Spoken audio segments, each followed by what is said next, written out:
Ladies and gentlemen, thank you very much for joining us tonight here at the Leak Project. We have special guest Dr. Brooks Agnew. Dr. Agnew is a researcher, lecturer, inventor, scientist, author, adventurist, and math guru, graduating in the top 0.1% of his class at Tennessee Technological University in chemistry and mathematics. Dr. Agnew has a PhD in physics and is contracted for hundreds of Fortune 100 companies. His projects and more than 1,000 technical publications earned him U.S. patents and the rank of Six Sigma Black Belt, with more than 500 million recovered or earned from his process improvements. Also, Dr. Agnew first became an author back when he was only 13 and has created a three-part series called The Arc of Millions that has remained in the top 1% at Amazon as well as Barnes & Noble. Radio host of X Squared, Dr. Agnew speaks with guests each week live between 5 and 8 p.m. Pacific Time. Hey, Dr. Agnew, this is just great to have you on the show tonight. Is it okay if I call you Brooks? Oh, that's even better. I like that. Perfect. So how the heck you doing? Well, you ever see a one-legged cat in a litter box? Not yet. Yeah, it's pretty busy and just trying to keep it covered up and keep everything going. It's an exciting time to be alive on the earth.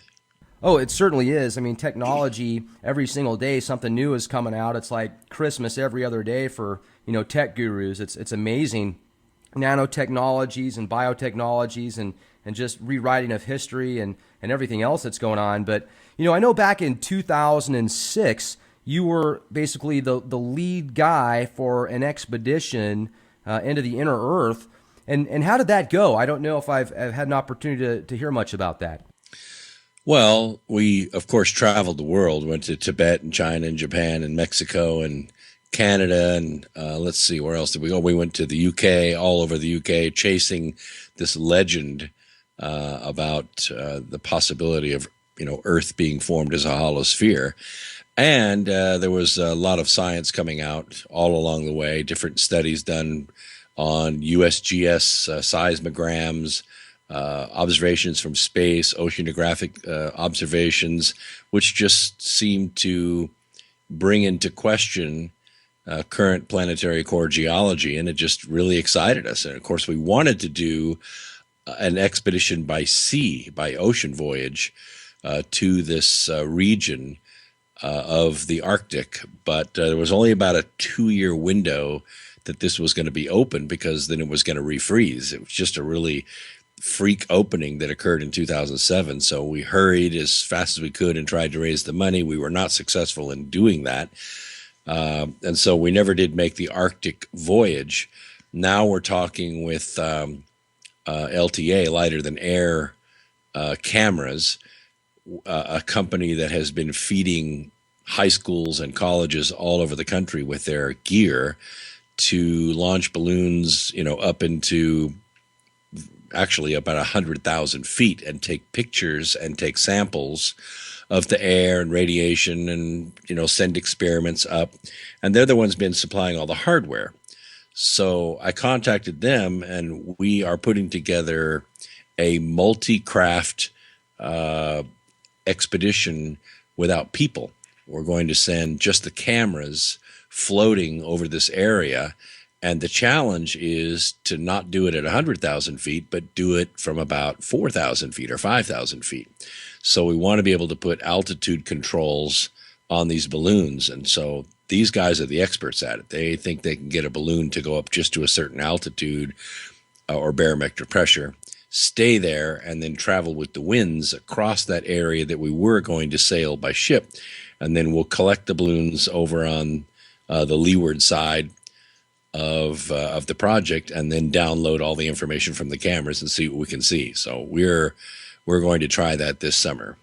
That would make sense as financially also. I'm sure it's a lot more affordable to do that versus yeah. I mean, and it makes me wonder too, being the past few years have been some of the hottest years on record. I think I read a headline. I didn't read the article, but it said last year was the hottest year on record worldwide. So I need to get into that some more. And I'm wondering, if that opening that was available for just a short time back in 2007, if now it's possibly gotten even bigger and it's there right now. Well, actually, all that data that shows that the planet's hotter than it's ever been is all false data. Really? Yeah. Even the NOAA article that's being quoted by Congress by saying 2014 was the hottest year on record, and they hold up the NOAA study. That's actually a misquote of the study. The study headline actually said there's a 38% chance that 2014 was the hottest year on record. It wasn't, obviously. What we look for when you do what's called scatter plotting and you try to make a prediction based on past data, is you look for a line fit. You look to see if your data fits along a regression line that you draw through the data. And what we really look for is data that fits at least 99%, like 99.2 or 99.5. That's pretty good data. We start getting down in the 96, 94, 85. It starts to look more like a cloud with a line drawn through it. It's not really indicative of a trend. But when you get into 38%, this is on the in the realm of the ridiculous. So they reported the information correctly, but it was headlined incorrectly. The truth is, if you look up the Arctic Ice website yourself, you can see it. We're actually back to 1981 levels of ice, what we call red ice. Red ice is ice that lasts through the summer and then is snowed on again by the winter snows. And we're back to 1981 levels. So the ice is now only about 50,000 square miles from where it was originally in the 1700s. And it's just way out on the outer edges of it. So this area that we wanted to sail is now probably 3 meters thick in ice. And it probably won't open up for ever again. It only opened up once in 100,000 years, which was in 2007. And that wasn't really a warm year. What happened was this polar vortex that we're experiencing the last few years in North America was blowing in a different direction in 2007. It was blowing almost diagonally due east across the bottom of the ice shelf. And it created a very powerful and broad wind shear across the ice shelf, and it caused it to calve or calve. It's like having a calf, like a cow has a calf. That's what we call it with glaciers. And it broke off, and it was about half the size of the state of Connecticut. And that's what opened up this Northwest Passage and made it navigable. But since then, it has completely refrozen over, and you can't get close to it even in the summertime, not even with an icebreaker. Wow. Okay, so that's very interesting, and it wouldn't surprise me, because if the powers that be or if the mainstream media tells you one thing on the news, I usually think it's the exact opposite. That's just kind of how they've, it's good for you. Well, it's really not. So, but it can be, but it's almost always that way, especially when there's a lot of money tied up in it. Sure. And what the powers that be, or so you call them, they're actually trying to craft a global tax on carbon. So we're talking about trillions of dollars of taxes pulled from developed countries that they can redistribute to developing countries. And this is the basis of this tax, is this myth called man-made climate change. Now, climate change does happen, but mankind has nothing to do with it. Well, let me jump in here then. As far as the way the weather has been here in Texas this year, last year, and other places in the U.S. at least, I don't know worldwide, but I've had the opportunity to travel the country quite extensively since 2013, and it does seem like at least the sun is a lot more intense. Like even if the temperature is the same, it seems like the heat on your skin, it just feels more intense. Do you know what I mean? I do know what you mean, and I do feel it too. And there are a lot of reasons why that happens. One is, of course, the wavelengths that the sun is putting out, but the other are the wavelengths that make it through our atmosphere and reach the surface. And, one of the things that has been occurring since the president and other organizations around the world have declared war on climate change, when they declare war on something, they like to develop weapons against it, and once they develop the weapon, they got to try it. Right. So they've been doing what appears to be spraying, high altitude spraying. You call it chemtrails. Glad you brought this up. And the spraying, it does two things. First of all, it blocks the infrared, which is a longer wavelength radiation that can strike the oceans, for instance, and warm them up. And so the theory is that if you block the infrared, you will begin cooling the planet. And this was, a grand experiment that was done without our permission. And they can't deny it. I mean, there's too much proof now that it does happen. But the other thing that happens is the ultraviolet frequencies, the shorter wavelength frequencies, are intensified. And it has a more devastating effect to the biosphere than the infrared does, in that it dimerizes long chain molecules, especially DNA. Dimerization, consider it like a double-bladed axe. It comes in and splits free radicals in molecules and breaks them apart. And when it does, it causes mutation. Now, it doesn't so much affect the larger life forms, but it does affect smaller life forms like bacteria. And as you know, all of the life forms on Earth ultimately live off of bacteria. So when you begin sterilizing the bacteria that protect the surface and that create the prime food chain for plankton, and then, of course, whales, and all the fish, and then the fish that eat the fish, all that accumulates. Those mutations begin to pass through the biology, the physiology of the planet, and it can have devastating effects. And we're seeing it. We're seeing mammals that come to the surface for air and reside in mostly shallow water most of the time, wash ashore with these terrible sunburns that they've never had before, and in large groups. And it is, I believe, is a direct result of this intensifying of the shorter wavelengths of light that are making their way through our atmosphere. Another thing I'd like to ask you, and I've talked to other people about this before, I have a radiation detector built into my watch that keeps track of basically the UHV ratings, the microsieverts per hour. And I've noticed the past 3 years, they've almost doubled here in San Antonio on a regular basis.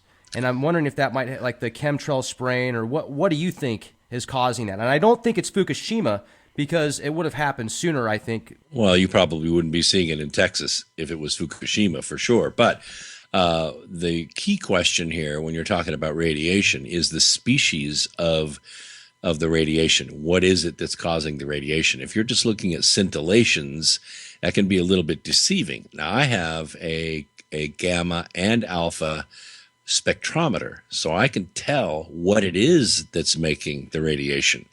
So I went to the coast of California last year, and I did a survey from San Francisco all the way up to the Oregon border, on the coast, right on the water.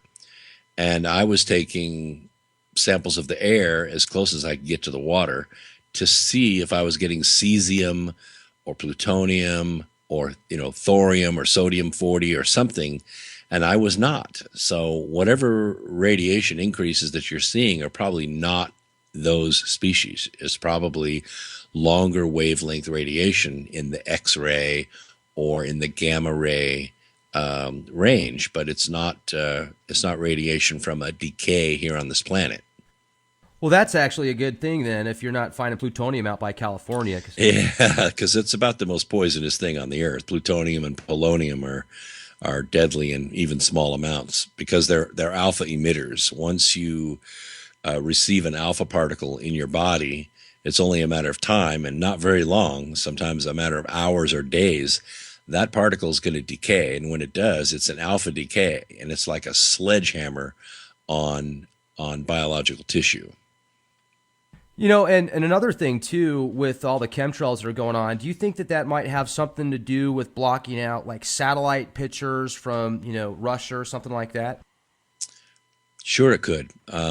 Satellites typically can view in several different wavelengths depending on the kind of instruments that are on it. They can look at X-ray or infrared or visible light, and it certainly would block out the visible, and it probably would mask the infrared signatures as well. Infrared signatures are really important, especially with national defense, because you can tell, for instance, if an airplane was sitting on a tarmac the day before and then they moved it, you could see the infrared signature of that plane on the tarmac because of the temperature difference. So the plane doesn't actually have to be there. They can know the satellite's coming over and they can move the plane, but you can still see the shadow of the plane. So it's really important in national defense. Okay. And if we could jump back to that expedition in 2006 where you had the opportunity to travel different locations on the globe here, did you guys hit hotspots that were popular in conspiracy realms where underground tunnels supposedly are that are connected to military dumbs type bases? Or we did. We were traveling. We did the upper plateau of Tibet for 2 weeks, and this is really unforgiving territory. We did it. If you do the upper plateau, they call them roads, but they're not roads by our standards. You need a kidney belt, even in a 4-wheel drive, to be able to last for 2 weeks in this area because the roads are really, really rough. And as you know, China has controlled Tibet since 1959. We were one of the last group of Western explorers that was able to get into Tibet before they closed it again to Western traffic. And we were traveling across the upper plateau. We were going to Nepal by road. And we got to a certain area where the Chinese had heavily developed this river area. And before we crossed down into this valley, you could see the complex, and it was something to behold. Our bus driver stopped, and the translator said, "Now we have to stop before we cross this bridge, and we have to be inspected. Do not take your cell phone out of your pocket. Don't take a camera out of your pocket. They're watching you by camera, and if you take a cell phone out of your pocket on this bridge, we're all going to be arrested." So we could take no pictures of this place. Now, this story gets really strange because here we are on this multi-million-dollar bridge in the middle of this unforgiving territory. It's like a wasteland. This is very high tech. And you could see in the side of where they had excavated this area, large openings where who knows how far it went back in there. But we could see it with our eyes, but we couldn't take a picture of it. Now, here's where it gets really strange. We make it to Nepal. We spend a few days there, and then I fly back to LAX. When I get to LAX, I'm separated out of the line, and I go into what looks like a cattle chute. And this guy dressed in black with bloused boots and a beret hat looks me in the eye and says, I noticed that you spent the last 2 weeks in the upper plateau. I said, "Yes, I did." He said, "Did you take any pictures?" I said, "Yes, I did." He said, "Let me see your camera." I took the camera out. He said, "Turn it on." And he went through, I had over 1,000 pictures on this camera. He went through all 1,000 pictures. And then he said, "Do you have another disc for this camera?" I said, "Yes, I do." He said, "Load it up." So I took that disc out, put the other disc in the camera, and he went through all those pictures. And then he handed my camera back to me and let me go. They were looking, I believe, for pictures of that bridge. Well, yeah, I mean, why else would you get checked out like that and ask specifically for pictures and say, wow, can you describe that area to us? I mean, in detail? That's incredible. Oh, it was, I mean, this is a place where a lot of concrete, we're talking something, maybe a quarter the size of Hoover Dam, but a lot of concrete was poured in this area. And there was nothing, nothing, not a blade of grass for 50 miles in any direction. And they had this complex built back into this mountain. It was really something. Now, also the Antarctic, that's one of the more hush hush places. Google Maps, you can't even get on there really. True. And a lot of places are blocked out. So, do you think that that's where maybe one of the major entry points to the underground?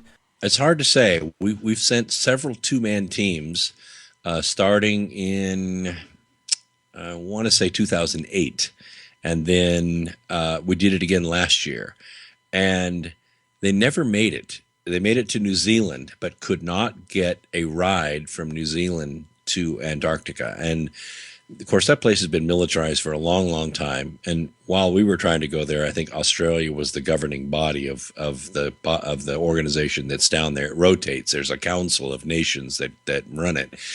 But you have to be either with the military attaché or you have to be affiliated, which means you got to be aligned with a university, and it's got to be on a grant program. And typically, all the grant money for these things comes from DARPA.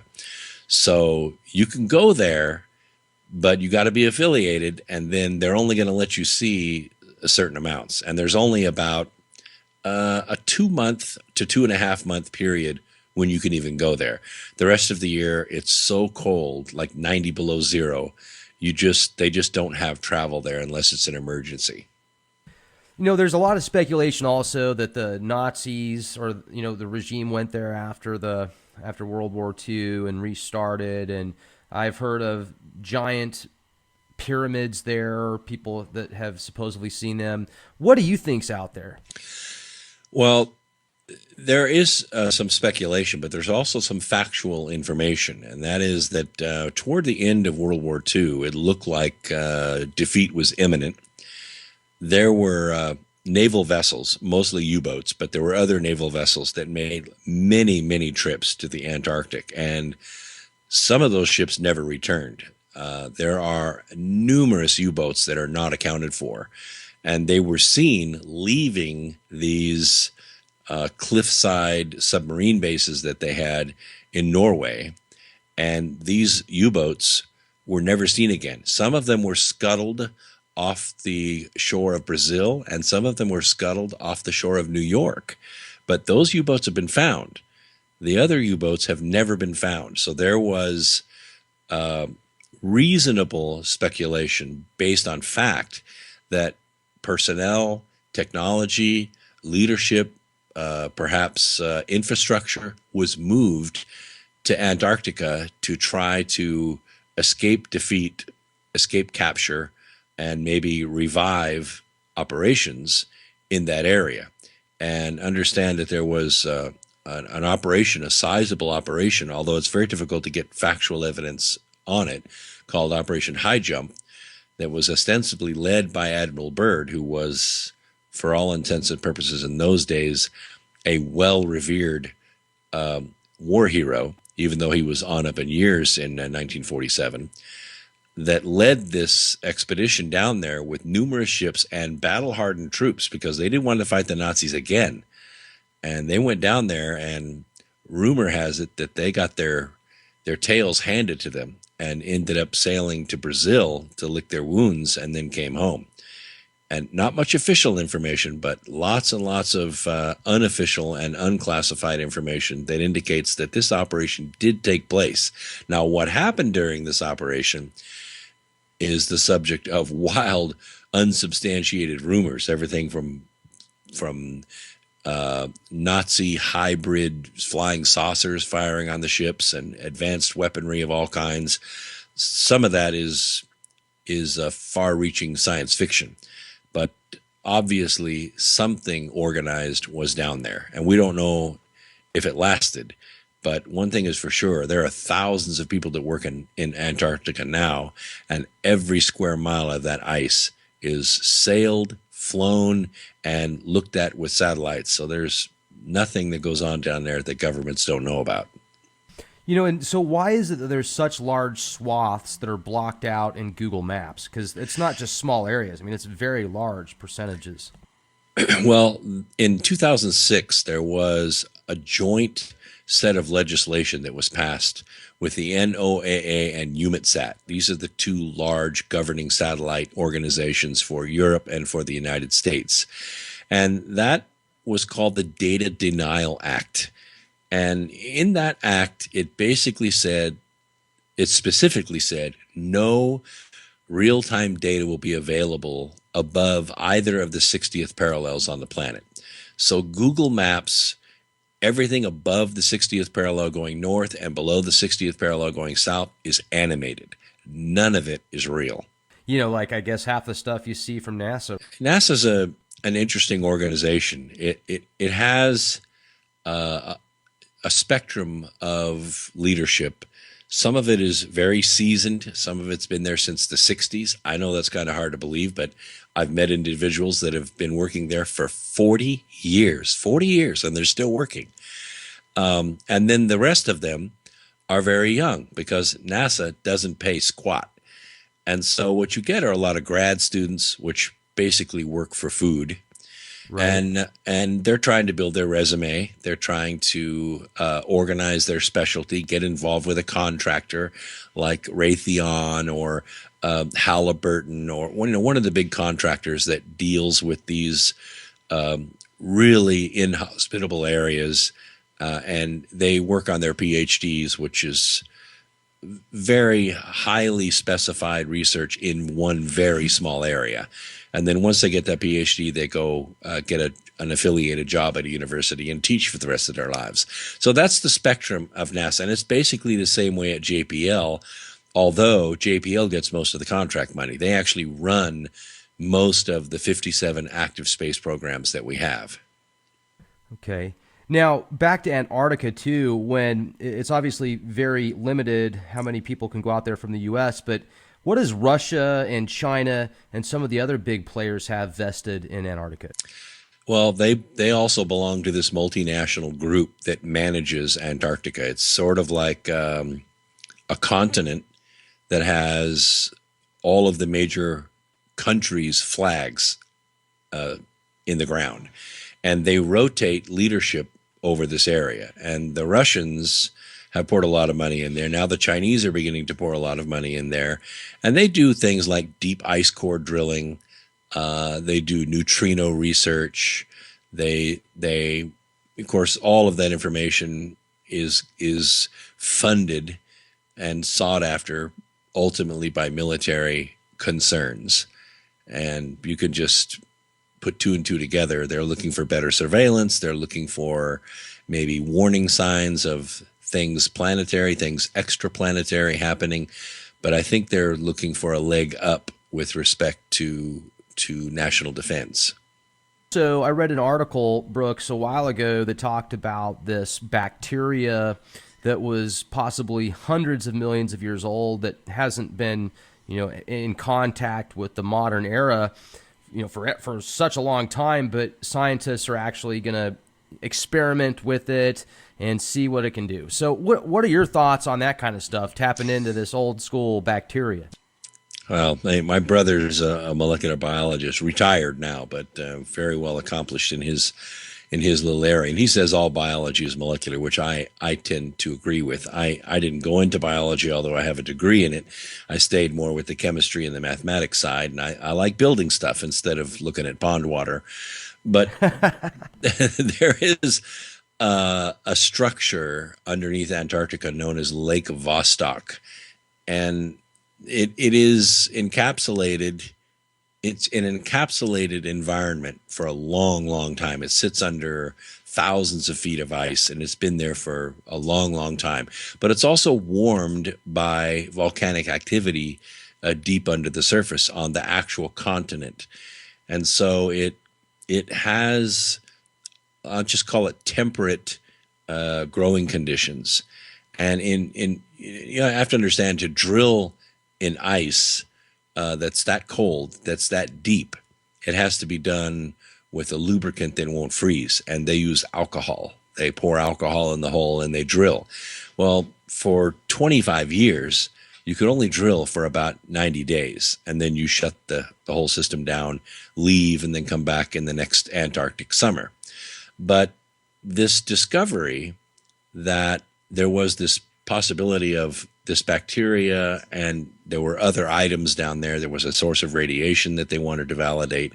They decided to drill through the winter. So they put a crew down there, and they stayed through the winter, and they kept drilling with the alcohol drill.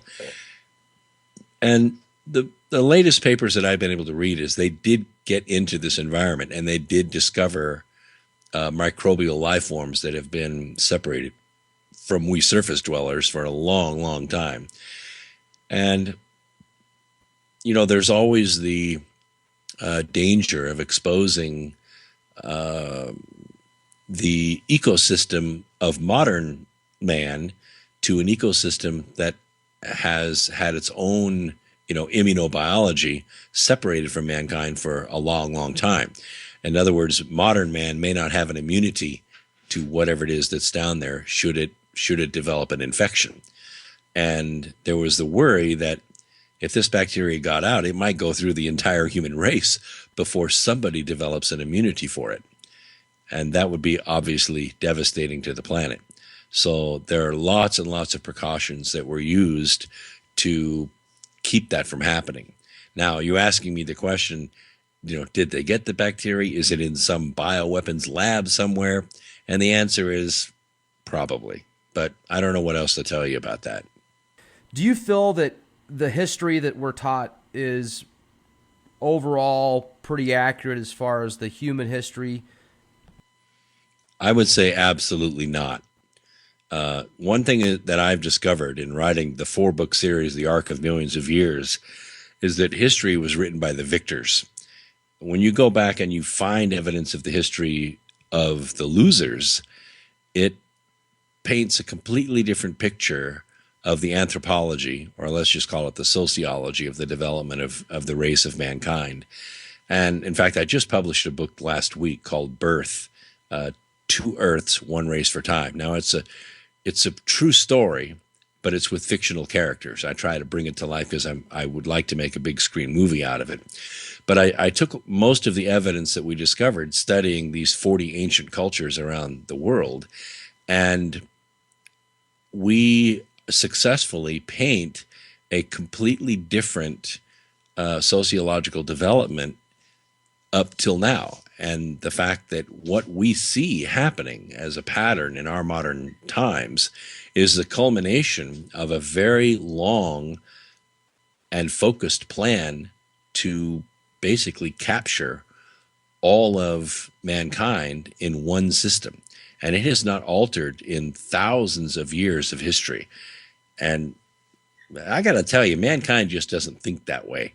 We don't think in terms of thousands of years. We might think in terms of dozens of years, but look at Wall Street. It's more concerned with quarterly profits. That's how small they've got their sights set. But Right. this force that has been working on this planet and working on the people on this planet has not wavered from its goal in a long, long time, hundreds and hundreds of generations. And mankind just doesn't work that way. So it lends evidence to the ancient assertion that there is another, albeit small, race here on this planet of immense lifespan that is directing things from behind the scenes. Now, they have come out, and we see their drawings. We see their likenesses all over the ancient record, but they don't last well against mankind. I mean, face it, we breed like rabbits. And, if there's a few hundred of these guys, they don't bode well against armies of 50,000 men, even if they've got clubs. And so what they've learned, obviously, is not to go to war with us. What they do is they go to battle with us. And we really haven't fought a war in this country, or in the world, actually, for a long, long time. We fought a war in the early 1900s, which we thought was the war to end all wars, but it didn't. They rested for a while, rebuilt the machine. We went back to war with the same players and did it again. And this time we blew up, an atom bomb and a hydrogen bomb. And we thought, okay, that's the war to end all wars. But we have been fighting ever since. Not the same way. We don't put uniforms on. We don't go meet on the battlefield and, fight it out until we take this hill or that hill. It's a different kind of war. It's a war of battles, and it goes on and on and on, and it never, ever changes its goal. And I'm so glad you brought this up, because there's a lot of different theories as to who the people are behind the scenes that are orchestrating these things. But I got to tell you, there certainly is something going on. I mean, you look at the numerological significance of events that happen at certain times and just these dogmatic principles that these leaders take into their, everyday repertoire. And, so whether they're archons or reptilians or demons or fallen angels or extraterrestrials, whatever, it certainly seems like there's something there, and they like feed off of this dark ecstasy or all of this pain and suffering from wars or whatever it is. Well, that is certainly evident, and I would check the box all of the above on what you just mentioned. But there is an end game. There is an end game, and it's the same end game for every world. There are sentient beings upon this planet, which we call humans, and we choose evil or we choose good. And it's prophesied in every major tradition, going back all the way to, the oldest book we have, which is the Sefer Yetzirah, that there is going to happen in the last days, and it all seems to point to this 21st century, a grand division. And this grand division will separate all of the dark side people from all of the light side people. Now, what does that mean, really? It means most people, it seems, really don't need laws. We just obey rules of society because they are given by God, and we obey them naturally. We don't have to have police. We don't have to have laws. We don't have to have rules that say, don't pick up this item from the store and stuff it in your pocket and walk out. We just don't do it.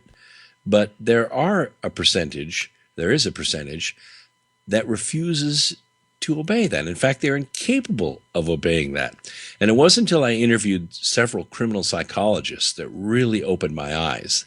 I know this is going to shock you. It shocked me when I learned it. It really shocked me. But there's a class of human being that actually is aroused sexually by harming other people. And I said, tell me that again. As I was interviewing this one psychologist, he said there are individuals that will punch someone in the nose, and then when they see the blood coming out of their nose, they actually get an erection. How can you battle that? You cannot battle that. This is a force that's built into that person from the time they were born. And now what we're seeing is a whole race of these people who enjoy beheading and raping and murdering and inflicting pain and want to see the entire world fall under that kind of terror. And so when you hear the term a war on terror, that's what they're meaning. It's a war on that kind of human being. Well, where did that human being come from? Where did that human being come from? Where did that race come from? You have to go all the way back to Genesis to find that race. And it has been proliferating on the sidelines, and we have fought it many, many times throughout history. And that race is responsible for nearly 1 billion murders, wholesale genocide over the last few thousand years. It absolutely boggles the mind. No, so who is the race? The race, and I have to thank Zen Garcia for this fine research that he did and the assertions that he makes in his paper. And I go into this in the book. In the Garden of Eden, a lot of people don't really read the creation, but we did in the Ark of Millions of Years series. And one of my friends, the late Kevin Smith, wrote it in his book, Gods in the Garden. Really, really opens the eyes. What we realize is that there are two Adams. There are two races of men. One is what the ancients call Lower Adam, which was placed here on the earth to till the ground and multiply and replenish the earth, blah, blah, blah. But then there was Adam. Adam was created from the dirt of the earth. However, God used that to build Adam piece by piece. He built him. So probably Adam didn't have a belly button. He was built, and then the Spirit of God, or his spirit, was instilled in him by God. I just take it as literally as it was written. But then Adam is alone in the garden for almost 1,000 years, if you consider one day 1,000 years. And during that time, he names all the animals on the earth, which probably could take 1,000 years. But at the end of that period, he is put to sleep, a rib is taken from him, and a female is cloned from his rib. Now, she is implanted in a womb somewhere on another world, birthed by a surrogate mother, born, raised to young adulthood, and then brought back to earth and delivered to Adam in the Garden of Eden. And this is the end of the sixth day. He's lived the entire sixth day by himself in the Garden of Eden. And then God goes away for a day, the seventh day. Well, during that day, she gets visited by Lucifer in the garden somewhere. Who knows how big the garden was? But Lucifer beguiles her. He seduces her. And she bears a son whose name is Cain. And then she goes to Adam and says, hey, I've had this, great experience. You should try it, blah, blah, blah. However you want to read into that. But then she has relations with Adam, and Adam bears Abel. That is where the race came from. It is Lucifer's seed alive and proliferating on this planet. Now, a lot of speculation about that bloodline and ties with Rh negative blood, as well as many of the leaders today, top aristocratic people, and you look at their generational lineage that goes back to the pharaohs of Egypt, according to some ancestry websites. So is that kind of who you think the victors are, and possibly this faction of people that just feed off of hurting others? You're asking me to speculate, and I will, but I will say that the record is pretty clear. It says, there's really no test for it, but it says, you shall know them by their fruits. So if we just look at the fruits of them, you can spot them right off. Now, you can call it profiling, you can call it prejudice, you can call it Islamophobia, whatever you want to call it. There is a political realm that does not want this recognized. They don't want it recognized. The last time it was really recognized was when Thomas Jefferson was president. And what he did is he organized the Navy and sent the Navy to Tripoli and fought them and defeated them. And the people that he sent were Marines. These were tough guys. They just came through the Revolutionary War. But they were outfitted with leather collars. They wore a leather collar around their neck to keep their head from being sliced off by these guys while they were fighting them. And that's where the term leatherneck came from. And it's interesting to note that as they defeated these Barbary pirates, which were no small or disorganized group in the 1700s, they did that on the shores of Tripoli. Now, when you see ISIS doing its marketing plan, they march people out in orange jumpsuits. Where? On the shores of Tripoli. And they beheaded them on film for the world to see, and then basically said, come and get us. We want to fight you. That makes no sense whatsoever. I mean, not to a reasonable thinking man, but to someone who's trying to organize the battle to end all battles or instill fear in the world. Hey, we're still here and we're ready to go to war. It's perfect. Every end game is the same for these people. So, and you talk about, the two atoms. Do you think they've done this to different planets? Like, absolutely. Okay. Absolutely. This like is planet the end killers game for every world. Yeah, because people think, well, Lucifer's going to lose. Well, yeah, he's going to lose the war, but he's going to win a lot of battles. Well, what does that mean to win? It means that the spirits that are born here on the earth of their own free will and choice chose evil. He wins. And he does this world after world after world after world, and he's doing it right here. And right now, there are 7 billion of us alive on the planet. The planet's getting ready to go through this massive cataclysmic transition, which I describe in the book. That's why it's called Birth, 2 Earths, 1 race for time.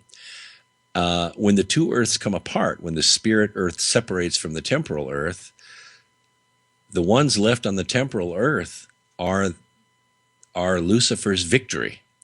he wins a certain number of souls away from the creation of God. This is the war in the universe. It's interesting too because the Sumerian tablets that were translated by Zechariah Sitchin, he describes these people that came from Nibiru to harvest gold for their planet, and I thought to myself, okay, maybe that is the case, but with a race of people that had that type of technology, wouldn't it be just as easy for them to produce gold from some type of matter that's? And then I thought to myself, well, maybe it's more sinister than that. And this is just speculation, but this is kind of what my gut tells me. If there is a little bit of truth to that, and you're talking about how Lucifer is trying to take people's souls, and that's his winnings. Well, maybe our DNA was altered at a certain time, and we were promised something. Well, I think you're almost there. What seems to coalesce, or shall we say, when we run the filter of time through this, what seems to coalesce out of it is that if he takes somebody by force, if he blows them up with a bomb, or he kills them with a bioweapon or whatever, he doesn't win, because the soul is redeemed, especially if it's a good person. But if he can convince that person to choose wickedness, to break down the family, to make marriage obsolete, to make people choose of their own free will and choice his way, then he wins, because then that person becomes inherently evil all by themselves. They become wickedness themselves. And he can then step away and just watch it happen. But the idea, I mean, it was pretty clear in the days of Noah that this genetic manipulation by the Watchers that was going on the earth, the generation of giants and all of the aberrations that occurred by the blending of Watcher DNA and animal DNA, the Lord was going to lose the creation. And so he had to cleanse the earth. So he basically had a flood, wiped out all the giants. The Nephilim left the planet. They came back after the flood in the book of Numbers, and they continue their nefarious acts today. They just don't manipulate DNA anymore. They don't have to.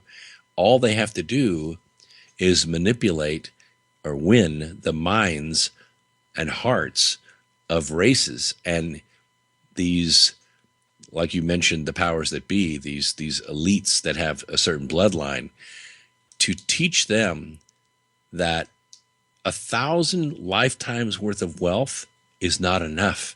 You have to have more. You have to own more. You got to control more. In fact, it isn't enough to win.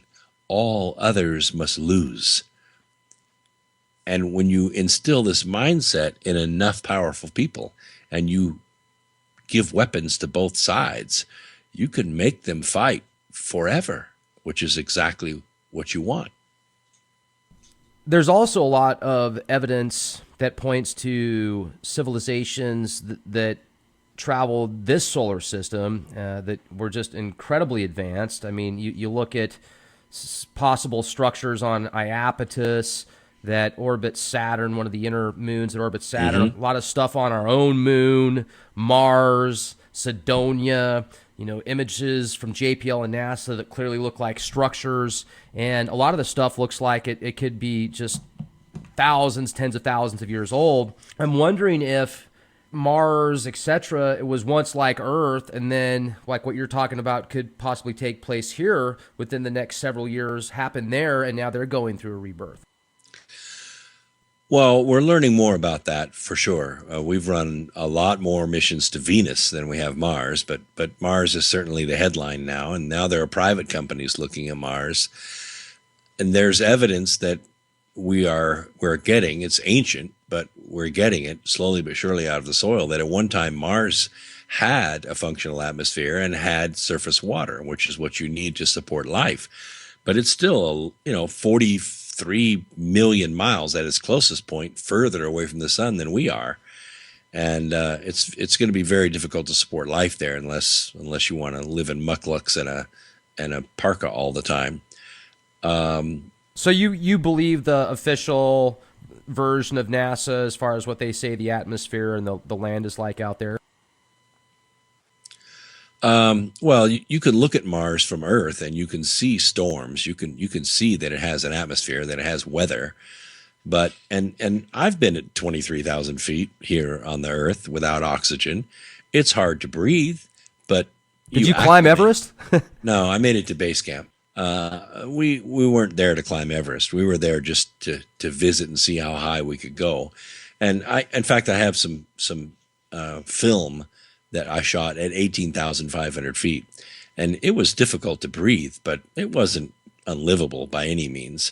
And that's about the same atmospheric pressure as you have on Mars.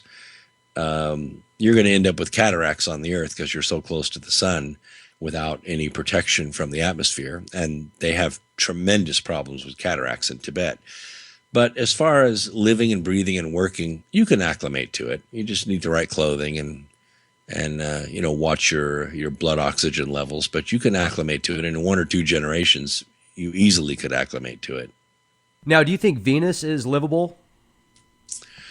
Well, it's not very likely. The atmospheric pressure is about 30 times what it is here on Earth, which would be the equivalent of being about 900 feet under the water. So, yes, I mean, humans can survive at 900 feet, but, you're going to have a special environment. You're going to have breathing apparatus, obviously, but you could build structures that you can live at 900 feet virtually indefinitely. It's not improbable to do, but the atmosphere itself is liquid, so you'd have to have shelter for sure. Well, I just asked because you said that NASA has taken a lot more journeys there, right, than Mars? Yeah, a lot more missions to Venus than Mars. I'm wondering why that would be the case. Well, mostly they were trying to float observatories in the atmosphere. They were trying to get information from it, and just Venus was the hot item back in the 70s and 80s, and now Mars is the hot item. Of course, it's a lot further away, and it's further away from the sun is more difficult to do. It takes about, depending on how fast you fly, 3 to 4 months to get to Mars. And the communication system, and I had conversation with Jim Bell, who at that time was running the Mars rover program, the first Opportunity and Spirit rovers that were successful. And I asked him, what are the major challenges that you have in working on Mars? And he said, well, it's communications with the rovers, because what they have to do is send the code to Marsus, which is a satellite that orbits Mars. It has a large dish on it, and it can pick up the information that we send to Mars, but then it goes around to where the rover is, downloads the information into the rover. The rover then follows those instructions, gathers the samples, uploads the information to Marsus. Marsus gets around to Earth side of the planet, sends the information back to Earth, and the whole process takes about 16 minutes. That's like a dial-up modem on molasses. So I told him, well, why don't you just put a beryllium ion modem in both units, and then you can have real-time communication. And the phone went silent for a little bit, and he said, I'm not familiar with what a beryllium ion modem is. I said, well, Jim, that's because it hasn't been invented yet, but here's how it works. And I explained it to him, and I'm pretty sure they're working on that right now. Oh, that's great. I hope it works out.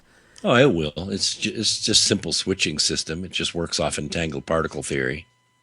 When you did that really cool expedition back in 2006, you traveled the globe, you went to some really neat spots. Did that convince you more that there's... Well, it did. And the interesting thing, I approached this as a null hypothesis. I said, okay, Earth is formed just the way we think it is. It's a big molten ball floating through space, and we live on a cool crust that's floating on this molten ball, and that's the way we were taught that our planet is formed, and I'm going to look for evidence to support that. And I'll be honest with you, after 7 years, I could not find any evidence to support that. All the evidence supported the idea that we have a solid core that's probably metal, probably iron. It is rotating at a different speed than the crust, probably faster, if conservation of momentum is still a good physical theory. And that counter rotation between the core and the metal crust is what's creating the magnetosphere that we have on the planet. And that there's an air gap between the core and the crust being about 800, maybe 900 miles thick. And that mantle, that outer crust, that 800 or 900 mile thick crust is what contains not only all the magma that we see as volcanic activity, but also contains all of the earthquakes that we have, because earthquakes obviously can't travel through air on the inside of the planet. And I said, eventually we're going to find evidence that on the inside of the crust, because there's a significant amount of gravity in the crust of the earth, not only from the surface, but from the inside, we're going to find that there are oceans on the inside of that crust. And lo and behold, that's exactly the evidence that we found. You know the old movie that came out, I think, in the 60s of the Hollow Earth, where there's like dinosaurs and all sorts of cool. Now, what are your thoughts on that? I mean, do you think that's a possibility? Well, you're talking about Jules Verne. What an incredible visionary this guy was. Yeah. Here he creates this book called Journey to the Center of the Earth, and it was made into a movie. And I think it had Richard York and a bunch of other people. They were talking about Arnie Saknussemm, who had, gone into the inner planet and somehow left a message for people. And so modern explorers went in to try to follow his trail. And, what they found was, of course, inner ocean and a whole different set of life form that had not gone through the same extinction events that the surface dwellers had gone through. And then they're expelled back out to the surface by a volcanic blast. What a great story. But what a visionary this guy was. That, he talked about going to the moon. He talked about going, deep under the ocean. None of that stuff was possible when he wrote these stories. And he's just been, that's where science comes from, is from science fiction. It's from the imagination of these great visionaries. So if we had the opportunity to drill a 1,100 foot deep hole from a flat, from an area that was sea level, would that go, like, literally take us to the inner earth through the lava cores, and then bang, we're in the hollow earth? You said 1,100 feet. I've drilled dozens and dozens of 1,100 foot holes. The deepest hole that has ever been drilled, and it's in Russia, is just about 42,000 feet. Now you got to imagine, wow, 8 miles of steel suspended from a Kelly. It is horrendous temperatures, and the structure that they have built to drill these holes is just boggles the mind how sophisticated this is, and how many technological problems they had to overcome. They have to use lubricant on the drill in the hole in order to get the drill to turn without snapping the steel. It is really, really a technical, but that's 8 miles. I'm talking about a crust that's 800 to 900 miles thick. We have absolutely no idea what the structure of this crust is.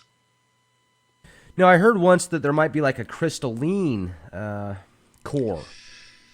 Well, you probably heard it twice. The first was a theory that was done by a joint effort between Europe and the United States. And the theory, or the hypothesis, was put forth that we do have a solid crystalline core that's probably iron. And spectrographically, they confirmed it. But then they reported that it only had a temperature of 5,000 degrees K. And that's where the whole thing fell apart, because that just couldn't be. The temperature was off by 1,000 degrees. So another experiment was done, this time joint European-Japan.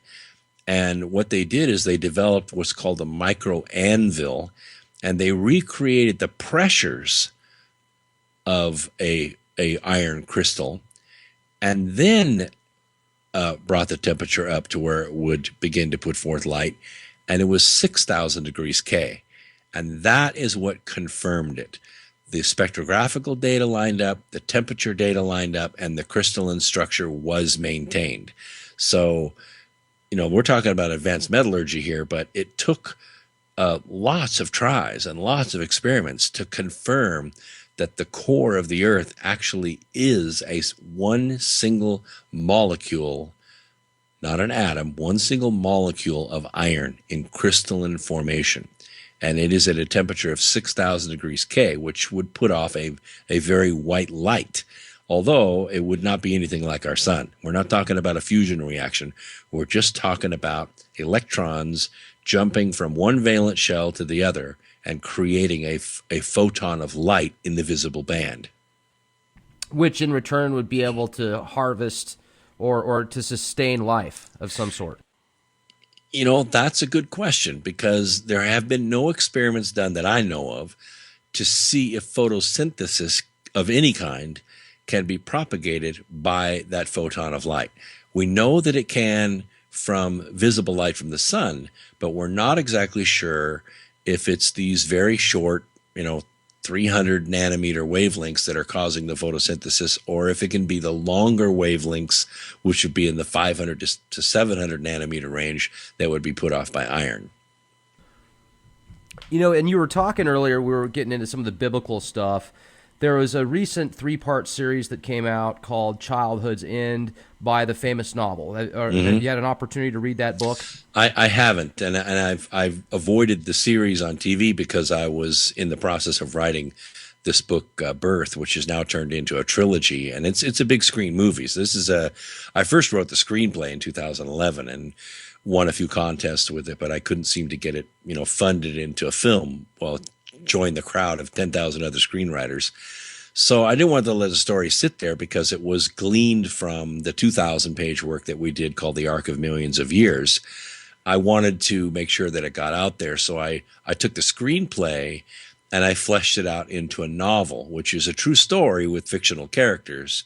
This new book I just released this week called Birth. And it's a white-knuckle ride. This book teaches all these principles, but it also takes you through this story.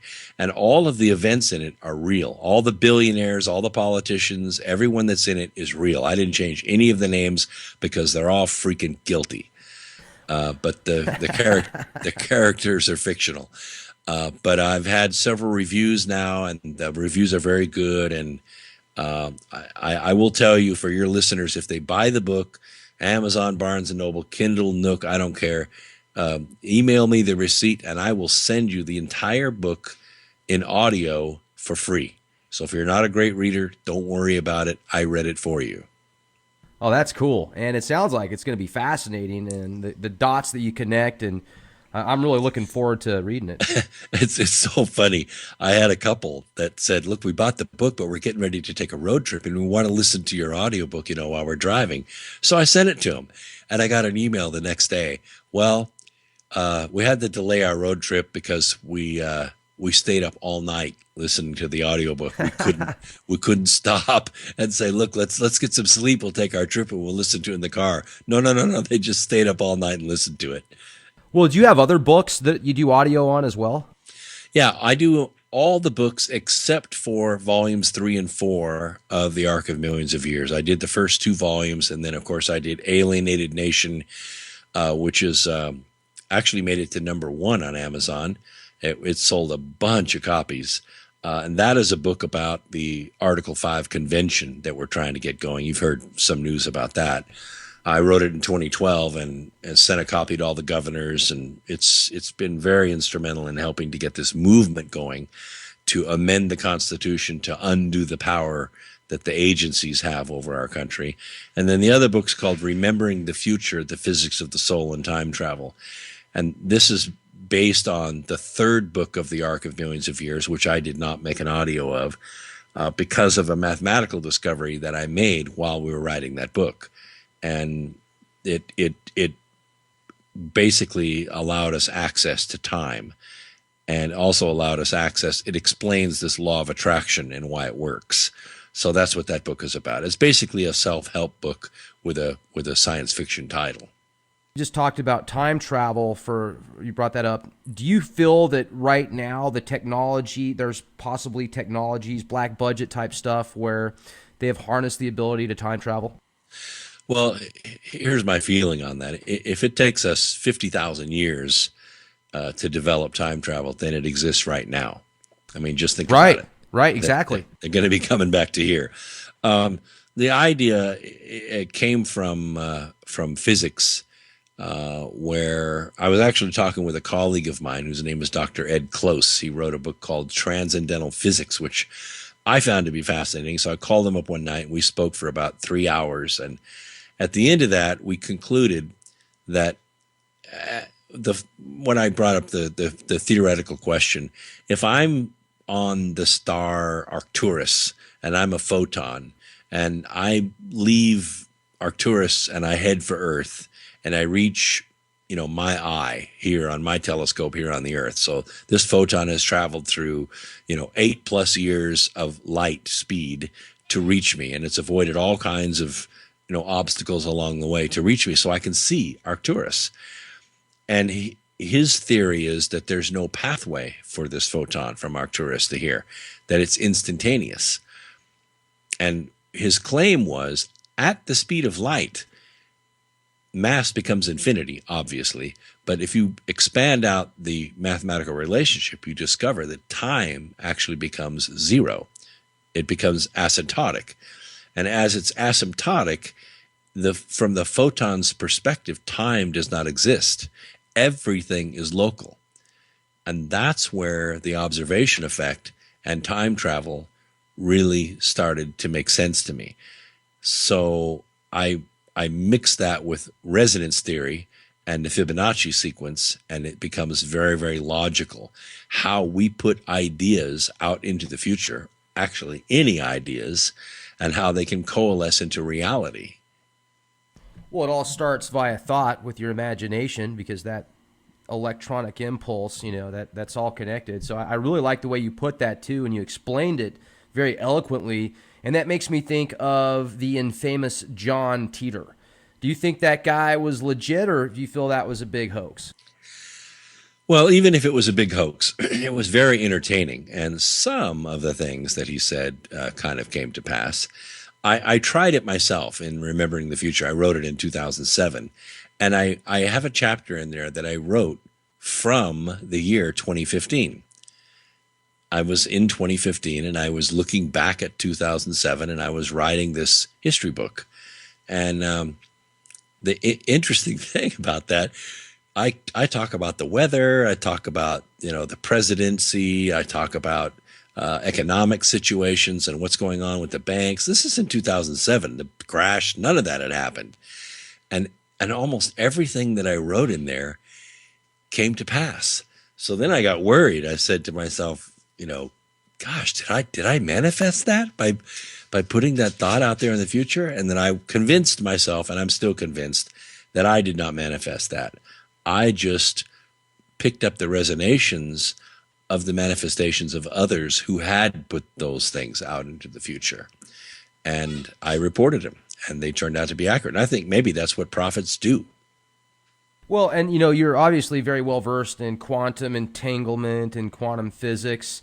I've interviewed Daz Smith, Dick Algeier, Courtney Brown. Those guys are in top of their fields when it comes to remote viewing. And I talked to Daz about it, and he just kind of explains the way that it's done.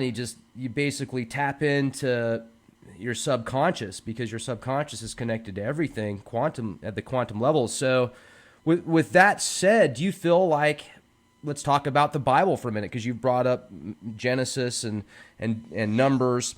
Revelations talks about the end times and the New Jerusalem descending from the heavens, and these locusts with breastplates and crowns that are going to sting people for either 3 months or 6 months and not kill them. I can't remember the exact amount of time. And you can parallel that to drones and other things, I guess, if you have a pretty good imagination. But do you think that those books and millions of people reading those books kind of helps manifest it in and of itself? It creates that reality? There's no question about it. In fact, in the book Remembering the Future, I make the comment that we have a book that tells us what a future has for us if we continue doing the things that we're doing or not doing the things we're supposed to be doing. We know that future. We're pretty familiar with that future. Now, if you're happy with that, then just stick with it. But if you think you would rather create another future and not march inexorably toward Armageddon, You have the right to do that. We're in the past. We can make any future we want. We just have to manifest it as a people. One or two people is not enough. We have to get millions of consciousnesses behind a different path. And we have to choose a new future. And it is our right to do that. And no God or host of gods can stop that. That's why the book was written in the first place. Also, the Nag Hammadi treatise that has many of the books that are in the Old Testament and the New Testament. There's a book called The Secret Book of John that talks about the archons. Are you familiar with those texts? Yeah, I mean, the original translation that came from Nag Hammadi was really splintered and fragmented. And there have been scholars, multilingual scholars, and I trust some of the scholars. I've known some of them, and they pieced together the fragments and tried to, as best they could, recreate what they found from those cut up copper scrolls from the cliffs of Nag Hammadi. I've been to Nag Hammadi. I've seen where the books came from, and it is not an easy place to get to. That's for sure. It's up right in a cliff face. You actually have to rappel down to the cave where the pots were found. I don't know how they got them in there in the first place, but they were well hidden. They were actually discovered in the 40s and made it to different private collections around the world. And then over time, they were recollected. And so you can tell that the whole record wasn't recovered. And the record that was recovered had to be cut apart because it couldn't be unrolled and then put back together. And so it was fragmented for a dozen years. And I think that some of the text, like Isaiah, has been copied over so many times in so many places. We have a pretty good idea what is legitimate Isaiah and what is not legitimate Isaiah. But when it comes to these more apocryphal books, like the book of John or the book of Mary, there are only a couple copies, and they're so fragmented. There's a lot of different ways they could go. But nevertheless, there are pieces not only that corroborate the story that we traditionally have about Christianity, but there are also pieces that refute certain aspects of that Christianity. And I think the jury's still out. I'm a scientist. I have to go by the data, and then I weigh things in my mind, and sometimes you come to a firm conclusion, and sometimes you say, well, there's a question there. Absolutely. And also, the reason I brought up the Nag Hammadi treatise is because they talk about the archons, and if you read the overall underlying theme of the archons, they're these parasitic entities that feed off of us, basically, in the realms that we can't see. And I'm wondering if these archons are one and the same with the Watchers or the Nephilim, or if they're actually like this parasitic fungus that has attached to these fallen angels and controls them, kind of like the body snatchers. Well, all that's very fascinating, and I think that given the direction of mankind, and I'm talking about the sociology of mankind here on the planet, I can't deny that there is some, corporal, very well-focused intelligence that speaks to the wickedness of men and directs them and rewards them and then ultimately betrays them. But the fact that we're aware of that, the fact that on this planet right now, there are pockets of very intense light, and programs like Leak Project and X Squared Radio and other projects like that, we're beginning to stitch that light together into a fabric. And I think we can change. We can starve the archons to death, as it were. Absolutely. And also, you watch a lot of these famous movie stars and people in the entertainment industry that use these specific hand signs, and then they'll be interviewed on talk shows, and they'll jokingly say that they sold their soul to the devil. Roseanne Barr came out a few years ago and said that she had to refinance her soul. Basically, she said that she had to refinance it because she was losing some fame, so she refinanced her soul to the devil. And I'm wondering what your thought is on that, because you've obviously, you do have a a strong opinion on Lucifer, because we've been talking about that. Do you think they actually sign a blood contract, and then after this physical life, they are succumb to whatever the Dark Lord tells them to do, or what? I definitely think that there is an agreement that's made, and when you look at the individuals who are granted great power, and the power is almost mystical. For instance, the recent election that they had in Iowa, where it was a virtual tie between Bernie Sanders and Hillary Clinton, and then in the precincts where it was a tie, they had an odd delegate that they had to give to somebody, because they had 7 delegates and they basically had exactly the same number of votes. So who did they give the 4th delegate to? So they agreed to flip a coin, which I thought, that's really weird, a game of chance to decide who wins the election. But here's the strange thing. Right. Hillary Clinton wins all 6 tosses. Right. That is, 6 factorial. So when you figure that out, that's about a 1.5% chance that she could have done that. But she did it. And the fact that she was rewarded not with an equal number of delegates, but because she had the super delegates in New Hampshire, she ended up with 17 delegates and he ended up with 13, even though she lost the election by a long shot. Who makes those deals? Well, you start to see that you have refinanced your soul in order to win these elections. And as I said, the betrayal always comes. Also, that the number 6, 666, the mark of the beast. In Revelations, it says the number 6 threefold is the number of man. And then I wonder, okay, so what's, and I may not be exact on those words, but I'm pretty darn close. So if you want to go ahead and look it up, for those that are listening, please do so. It's in Revelations. Most of our body is made up of water and carbon, correct? Yes. Okay, so carbon atoms have 6 protons, 6 neutrons, and 6 electrons. Well, yeah, I do. I think all of that is significant. I don't really know what to make of some of the cryptic language in the book of Revelation, but it's, John exiled to the Isle of Patmos because they couldn't kill him. I think they tried 3 times to kill him, and they finally said, well, let's just exile him to Patmos and let him die of old age. So he crafts the book of Revelation, which could be a look into the past of how Earth was formed and some of the cataclysms that it went through. Many think that it's a look into the future of cataclysms that Earth has yet to go through. There was a book written by Immanuel Velikovsky called Worlds in Collision, for which he was publicly excoriated when he wrote it. It has been read, over the decades and revered by non-physicists, I will say.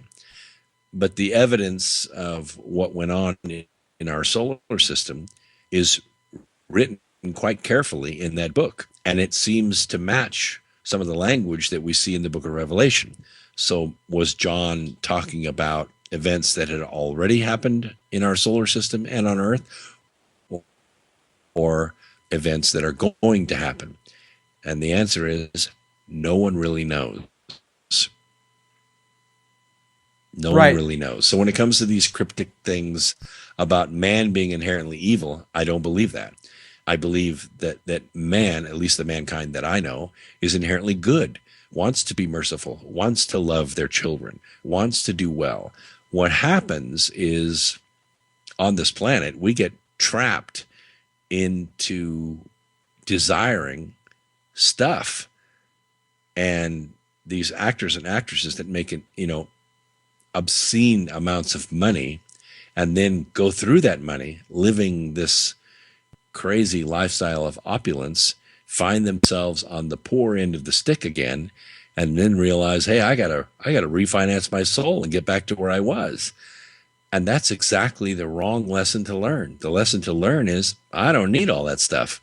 Once you get to the point where you have all that stuff and you realize, you know what, I'm not happy, I got to take some drugs to make myself happy again, you realize it's not the stuff that makes you happy. It's realizing what you can do and what you can be in this world that makes you happy, not the stuff you have. That's a good way to put it, and it really makes me think of that song that Trent Reznor wrote several years ago. In the lyrics, he says, "You could have it all, my empire's of dirt. I will let you down, I will make you hurt." And I think in that song, he's referring to selling his soul to the devil. It's very interesting. It's sad, exactly. you know? It really is, because you look at some of these people out there that just have so much, so much talent, and you wonder where in life did they fall victim to this, parasitic feeling of having to have this desire for all this stuff, giant mansions and yachts and fortune and fame. It's such a large price to pay, but I mean, I'm not trying to judge anybody. If that's what they want to do, hey, that's awesome. Everybody has their own path. It's really unfortunate. It'd be nice to see, and also, Brooks, it just seems like the longer I've been watching the media and really getting into what it does to people, it seems like it's just getting darker, and every single year more of a shock factor is put in there to just kind of take people astray and mess them up. Well, it also gets lighter. I think that there is a dark side that appeals to that. And it is repulsive. It is really repulsive to some of us who see it. But you have to remember the quote, that we once abhor, we soon tolerate, then embrace. Right. And if you'll stay aware and awake and close to the light, you realize I'm being trapped here. It was interesting you brought this up. I was in economics class, and the instructor gave us an assignment to figure out how much money a person could spend in a year. How much money can you go through in a year? Well, I mean, we were like Brewster's Millions, right? No. There's some rules. That's a good movie. Yeah.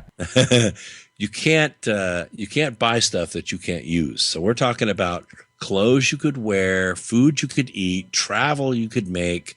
How much could you possibly spend in a year? And the class came up with a number that we all agreed would exhaust a person. You wouldn't be able to sleep a single day, more than 8 hours a day, because you just could not go through all the money. You couldn't eat enough, you couldn't wear enough, you couldn't travel enough, you couldn't see enough films, whatever. It was $770,000 a year. That was it. That was the maximum that a person could spend. And so the economics teacher asked us, so why is it that a billionaire wants to have 10 billion, wants to have 20 billion? How much is enough?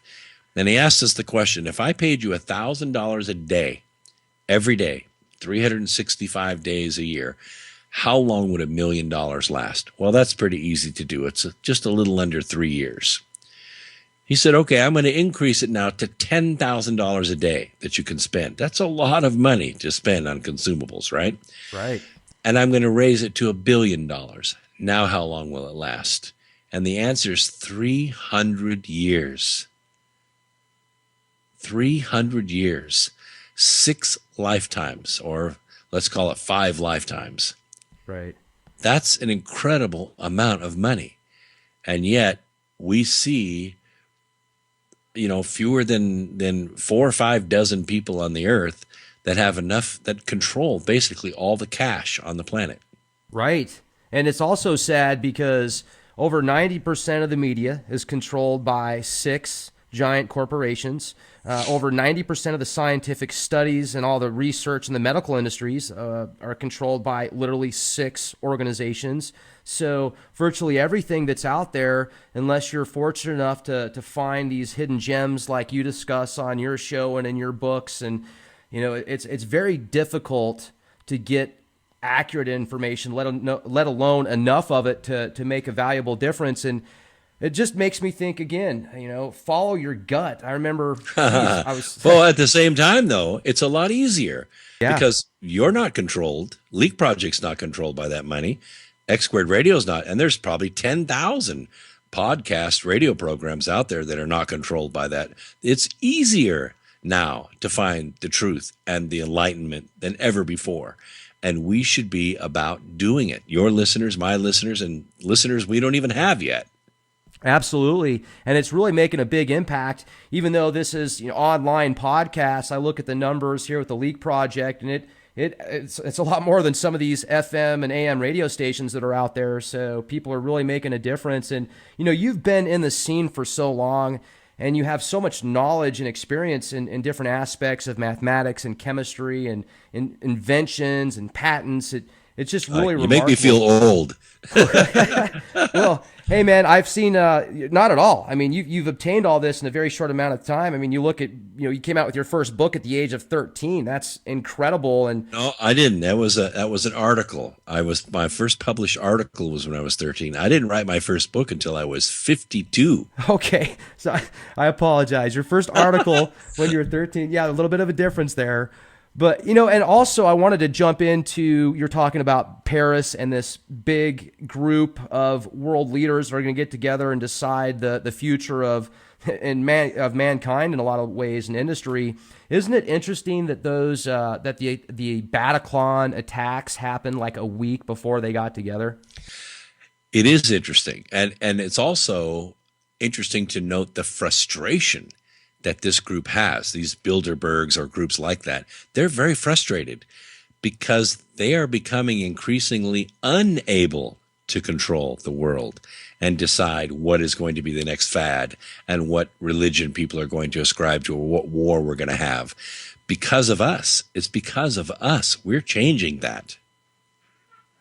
So I wonder, though, if those attacks that happened, if there was some type of false flag scenario there to defer the attention of the, this big event that was taking place. Well, there's no question. Here's a really good example for you. You remember the Charlie Hebdo event, right, where the satirical newspaper in France was shot up. Yes. By these two brothers. Well, I did a little history on these two brothers. These two brothers grew up in a no-go zone there in France. And these two guys were basically bottle chuckers. Okay? They would show up at a riot here or there, and they would throw bottles at cops, and that was about it. So one day, out of the blue, they decide to put on the latest, ISIS garb, take two semi-automatic weapons and go charging downtown and kill a bunch of people. Realizing, of course, that France is totally surveilled by camera, and it's only going to be a matter of hours before they trace them back to where they got out of bed that morning, and they're going to trace them down and kill them. So they're basically committing suicide, and they know it. So that's not the strange part, that one day they just wake up and say, I've had enough of this. Let's go take out a bunch of people before we go. That's not completely unbelievable. What is unbelievable is a few days later, 40 world leaders march elbow to elbow as a protest in France against this kind of activity. And when you watch the cameras, and by the way, Obama wasn't there, when you watch the cameras on this front wave of people, by the way, there's 170,000 French people behind them. Where are these people looking? Well, they're not looking at the cameras. They're looking at the tops of the buildings on either side of the street thinking, I'm sitting out here, I could be assassinated at any moment. They're scared to death out there. So my question is, who got them to cancel their very busy schedules, 40 world leaders, jump in their jets, fly to Paris on the QT? There was no announcement that all these people were going to show up. And they just show up on this street to take this march.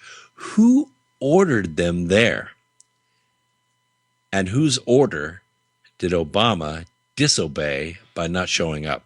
That's the real question. Who got all those world leaders there in front of that camera to make that march? I mean, is there any way to find out? Well, I'm sure there is, but I don't have the ability. I don't have the context to find out. The question is the question. Somebody needs to ask that question. You got Merkel and Hollande, and you got leaders from the United Arab Emirates and other nations to get on their private jets and fly all in one place at one time to basically be sitting ducks in the middle of terrorist central. Just doesn't make any sense. It makes no sense whatsoever unless you're right. It's all a show. And then let's even get into this whole world as a stage, and this is just one of many that I could pick out very easily. You've got Kim Jong-un, that's threatening to send a bunch of nukes to California. He even points out the locations on a map, and he's just bragging about it. And then they've got these incredible photo shoots where he's on the beach with his military buddies that look like they're about ready to, join AARP and get set into some nursing home, walking with basically walkers and oxygen almost. And yet he's not assassinated. So I almost wonder if this guy is just some little puppet theater guy that, some actor, or, obviously he's not a threat. It's just this whole world is a stage, in my opinion, when it comes to these media outlets to try and freak people out. I call him Little Kim myself. Oh, yeah, Little Kim. There you go. Here's the funny thing. In this book, Birth, which took me a couple of years to write, but I really, when I go to get this ready for publishing, I really go intense on it, and I work on it all day, every day till it's done. When I finish several chapters, I take the chapters to a test audience and I read it to them, to see if it captures their attention, if I've made any mistakes, if the story line has a contiguous theme through it, because you can't see it sometimes as a writer, but listeners can. And I'm reading this, and in the book I talk about North Korea launching a fake satellite launch that's actually an intercontinental ballistic missile. And I'm reading it, and I'm also listening to it on the news. And I'm going, holy crap, how does all this stuff fit together? It was really surreal to read this in a book that's true with fictional characters, and then it happens. That's a cool synchronicity.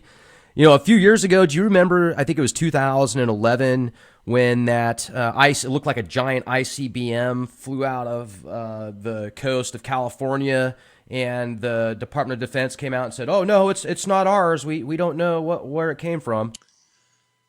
Yeah, I remember that. It actually went up in the stratosphere and blew up, and that was. I mean, it lit up the whole sky. And I saw something like that when I was a kid. I grew up in California, and Vandenberg had launched something, and I saw this kind of squiggly, smoke trail go up into the sky, and then I saw it explode, and it was a huge, like blue-green kind of wash that went up in the upper sky. And I stood there for hours and watched it. And I'm just a kid. And I thought to myself, what the heck is going on here? I didn't hear anything, obviously, because it was way up in space. But I don't doubt at all that there's all kinds of projects like this. And I think this happened last year. They did it twice. They launched 2 missiles, and people watched it and said, hey, what's going on? It's no problem. Don't worry, everyone. We're just running a test. Swamp gas. Yeah, and they didn't announce it, and then they did it again. And people were like, what are you guys doing? Oh, it's no problem. We're done now. Everything we wanted to test, we're finished now. Don't worry. Nothing to see here. Move along. Yeah. And these were, as I recall, I believe these were sea-based launches. They were launching it from a submarine. And the reason I would brought up the one from 2011 is I was wondering if it could possibly have been like a Chinese submarine missile or something, but maybe it was just one of our own and they didn't want to admit it. Yeah, that's really I was talking about the TARS system, the Tethered Array Radar System. I got wind that President Obama had ordered it to be dismantled. So I wrote a letter to the contractor that actually built it and put it up there. And they sent me back some stuff that, the state of Florida, the state of Texas, the governor of Texas, Rick Perry, the company itself had written the Obama administration and said, look, you can't take this tethered array radar system down. It gives us over the horizon look. These things sit at 15,000 feet. It gives us a view of the Gulf of Mexico that goes out hundreds of miles. We don't have to rely on surface-based radar, which you can only see about 10 miles. and he ordered it taken apart, and it was dismantled. Now, the interesting thing was, a short while later, we discovered a submarine that was leaving the Gulf of Mexico. And I can't remember, I think it was Russian. But the interesting thing about it was they didn't know how long it had been there. They only saw it as it was leaving. Was he saying that he wanted it shut down supposedly for financial reasons, or? He didn't give a reason. He just ordered it dismantled. Yeah, and crazy. that was what's the strange thing, is we lost that over the horizon early warning system that we had across the southern border of Texas and the panhandle of Florida to look over the Gulf of Mexico for low-flying objects. Yeah, that's just crazy. Artificial intelligence right now is really kind of at the brink of taking off. You feel that it does is it a danger to us? Well, we have one advantage over them, is we can turn peanut butter into eye tissue. Peanut butter into eye tissue? Yeah, sure. I can eat a peanut butter sandwich and basically fortify every cell in my body. Right. Okay. I'm mobile. I can go barefooted. I can swim. I can receive energy from a variety of different kinds of foods, and I have no batteries. Artificial intelligence is meaningless if it isn't applied to something. Applied intelligence means something. Now, humans can do something that computers, as far as I know, cannot do, even artificial intelligence cannot do. And that is, the way we remember things is not like a computer bank. We don't have ones and zeros. We don't have a hard drive. We don't have files that we have to go access. We have transitory relationships that we build in our brain, in our soul, that link music and architecture, crystallography and metallurgy, and poetry and chemistry. We put these things together and remember them and recall them in different ways every single time. And that's what makes, when the Spirit of God pours out upon the earth, it makes painters, pick up that image and paint something. It makes great engineers like Nikola Tesla design, Tesla coils, or ways of gathering energy from another dimension and making it work in this dimension. We can do that. Computers can only do what we give them the capacity to do. I mean, before Tesla, we knew what electricity was. We could see it in the sky. We could, maybe put it in a battery and power something simple. But to this day, and I ask engineers this all the time in my lectures, what is electricity? Oh, and they have all the math, and they can tell you what Faraday's are, and they can tell you what the right-hand rule is, and what inductance and capacitance. And yes, I understand all that. But what is electricity? When you give me a copper wire up here on the stage, and I connect a light to it, it's doing nothing until I move a magnet past the copper wire. It's lighting the light. Where are the electrons coming from? I know we're inducing the current flow, but these electrons are now turned into photons of light, which you see with your eyes, and they're done. Where did the other electrons come from? You see, nobody knows the answer to these questions. All we know is how to make electricity work, and we can predict it, and we can measure it, and very, very accurately, but we don't know where it comes from. And there are other forms of energy about which computers are completely unaware, that humans are aware of. We can transmit that energy from one person to another, and we can change society. In less than 100 years, we went from walking and riding horses to flying through the sky and orbiting our planet. And we're going to do it again. And I don't think artificial intelligence is going to threaten any of that. I think it's going to facilitate it. You've talked also about, you think that we're getting close to a really big transition, an earth change. And I was hoping we could talk a little bit about that. Yeah, I mean, the earth change that every ancient civilization looked forward to is where we are right now. The idea is that Earth was put together by a designer. And it is, of course, rocks and metal and all of that, but it's also a higher energy. And, George Noory asked me just the other day, how can there be two planets occupying the same space at the same time? And I said, well, think of it like this. I have a 5-gallon bucket. I filled it full of glass marbles. I can't fit another marble into it. Now I have another 3 gallons of water, and I pour it in the bucket. And the bucket is holding both the water and the marbles. The reason is because there's a lot of space in between the marbles, and the water is a much higher vibrational matter, and it can fill in all that space between the marbles. Well, a lot of people don't know this, but Earth is not very dense. It has a certain density, yes, of course, but a neutrino can actually fly through a solid light year of Earth and never hit a thing. That's how much space there is in the matter that makes up Earth. Look at our human body. We're water and calcium and a few well-placed minerals organized into a molecular machine. But that isn't you. That's not me. I'm this animated being on the inside. I'm this leaping, flying, imagining force that's on the inside of this bag of water, and I make it move. I'm the higher energy. And one day, the higher energy is going to leave this bag of water, and it's going to be nothing. It's going to return to the dust of the earth, but my soul is going to go on.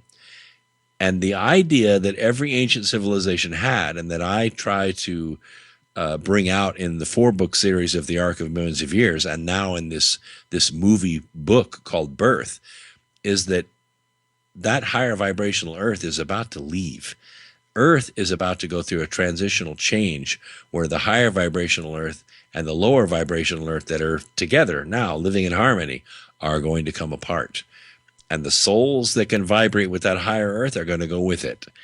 And the souls that vibrate with the lower vibrational Earth are going to stay here. And that is the grand division that's described in the Bible.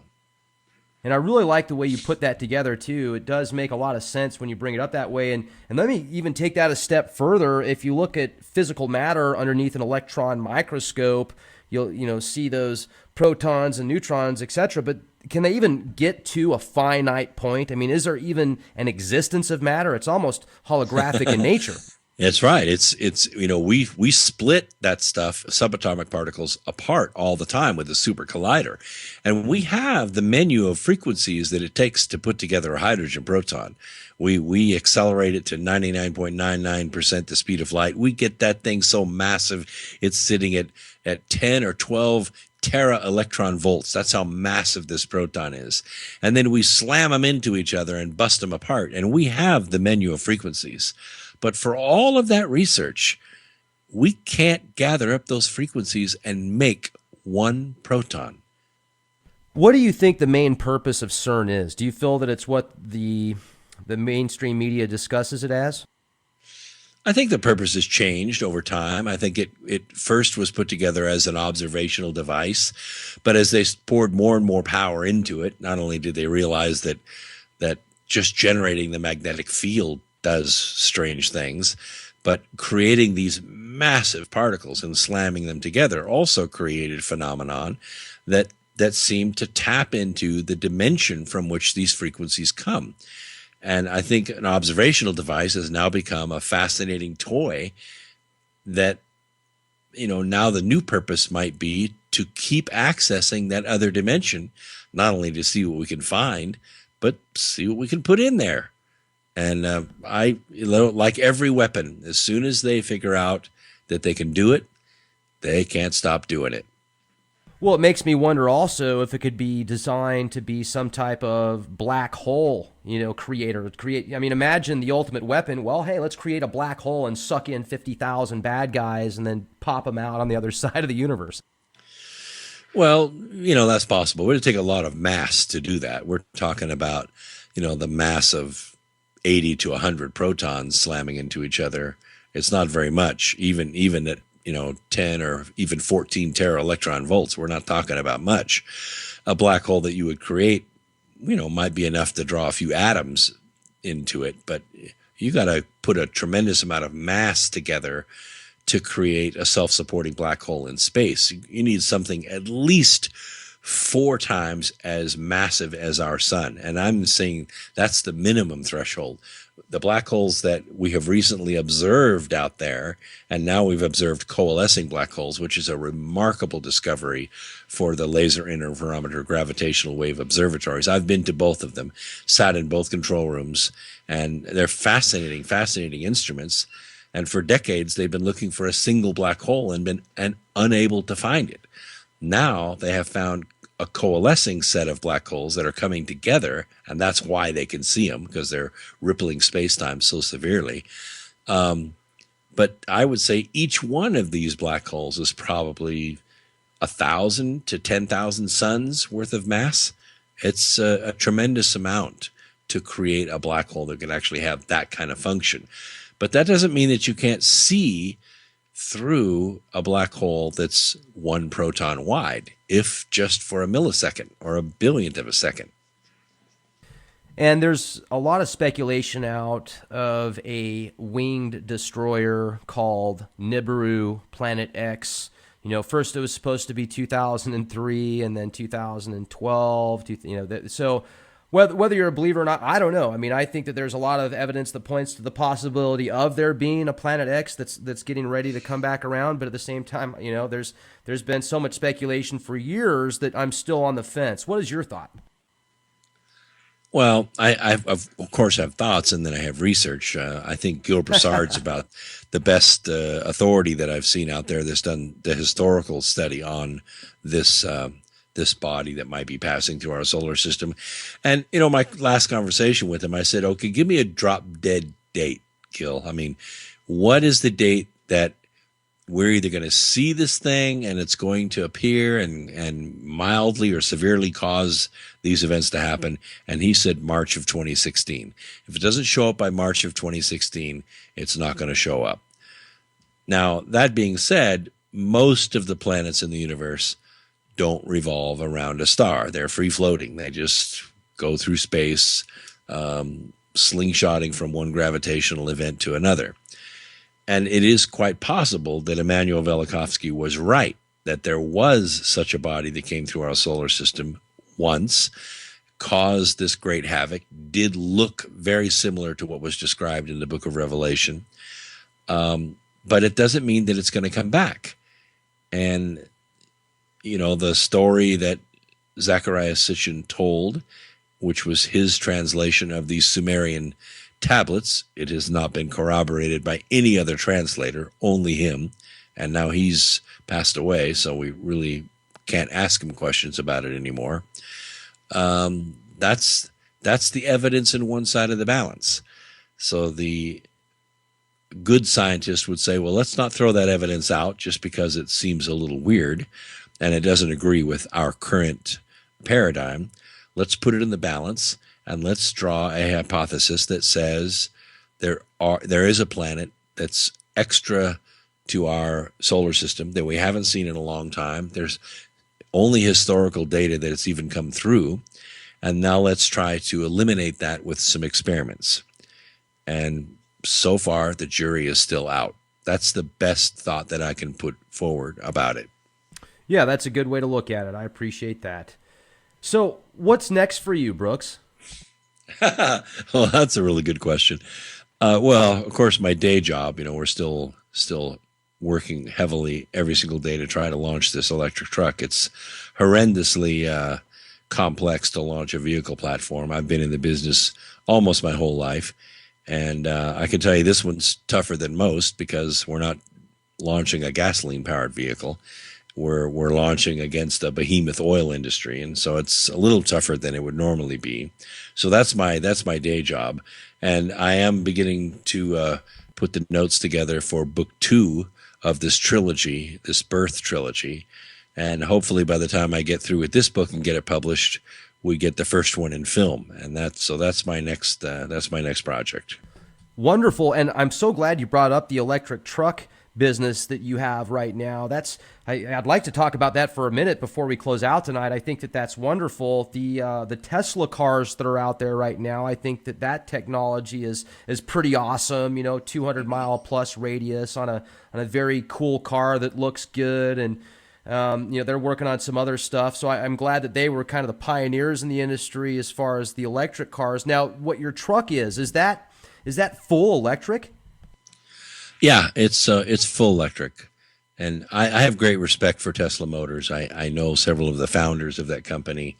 They're no longer with the company. When Elon Musk did his hostile takeover, he fired all of them. But they have done something that no other electric car company has been able to do, and that is they've beat the odds. They beat the short traders. They beat the naysayers.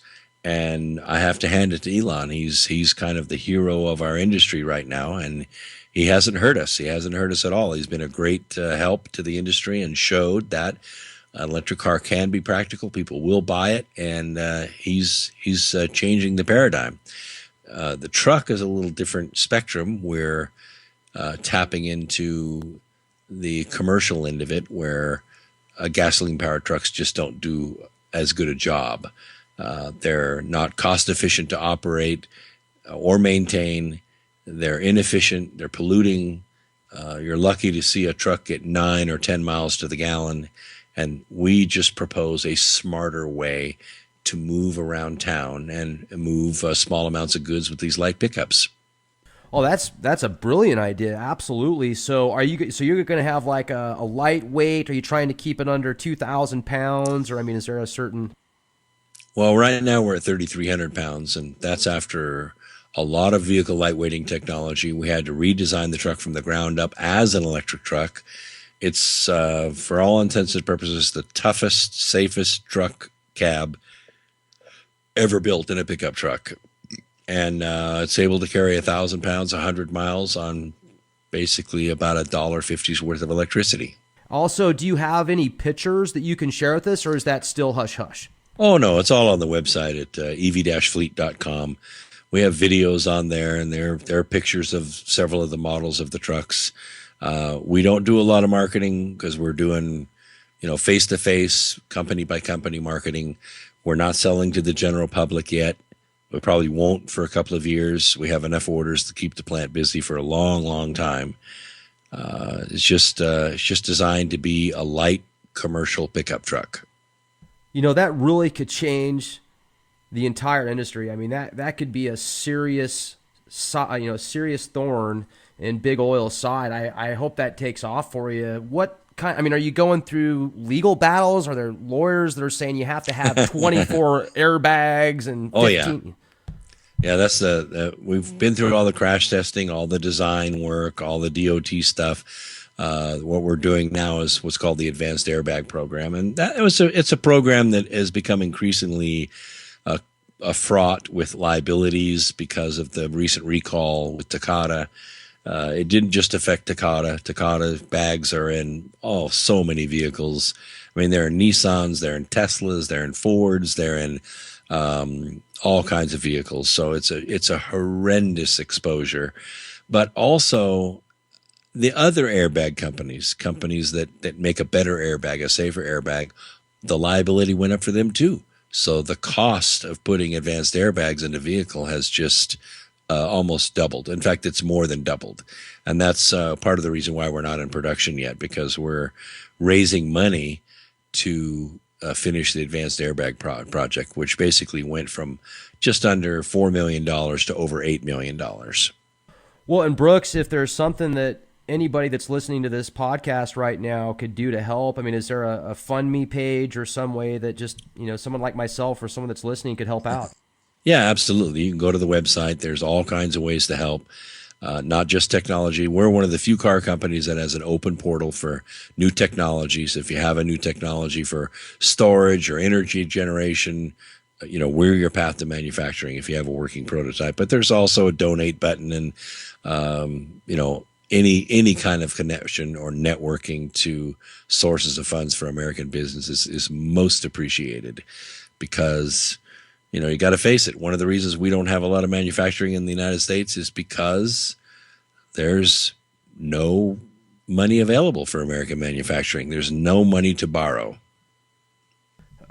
Now, you're really good at design and invention type stuff. Oh, I've always wondered if you create a car that, the rooftop is set up with solar panels, that somehow that energy links back to the batteries. And then if you could have some type of windmill set up, obviously not a typical windmill, but something that would create energy from the wind that was produced while the car was driving, whether it be on the wheels or the tail of the vehicle or something like that. So you could harness different types of energies that are free, and it would all be brought into a battery. Have you guys looked into stuff like that?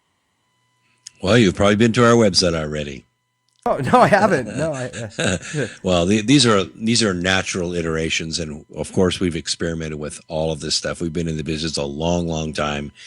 Some of it you do get a benefit from. We do have integral solar panels in the vehicle, and they will charge themselves up by sunshine. Some of the others that you mentioned, we've experimented with, and some of it's practical and some of it's not. Cool.